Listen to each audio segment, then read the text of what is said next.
శివుని శ్లోకాలు మరియు వాటి తాత్పర్యం అనగా అర్థం పరిగణలోకి తీసుకుంటే ఇవి ఎంతో పవిత్రమైనవి మరియు భక్తిరసమైనవి. శివ శ్లోకాలు సాధారణంగా శివుని గుణాలను, ఆయన మహిమను, విశ్వవ్యాప్తిని, క్షమావంతమైన స్వభావాన్ని మరియు భక్తులను ఆశీర్వదించడాన్ని గురించి వివరిస్తాయి. కొన్ని ప్రసిద్ధ శ్లోకాలు ఇప్పుడు తెలుసుకుందాం. శివస్తోత్రం.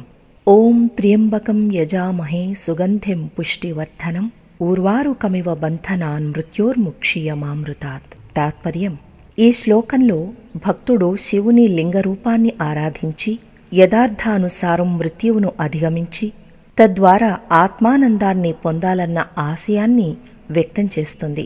శివుని ఆరాధన ద్వారా మృత్యువుతో పోలిస్తే ఆత్మబంధాలు విడిచి అమృతంలో విలీనమవుతుంది. శివరాత్రి ప్రత్యేక రోజుల్లో భక్తులు శివుని ఆరాధన చేసేటప్పుడు ఈ శ్లోకాలు పఠించడం వలన శివుని ఆశీర్వాదం పొందగలుగుతారు. మరిన్ని ఆధ్యాత్మిక శ్లోకాలు, వాటి తాత్పర్యాలు తెలుసుకోవాలనుకుంటే మన ట్రిపుల్ ఎన్ డివోషనల్ ఛానల్ను అనుసరించగలరు.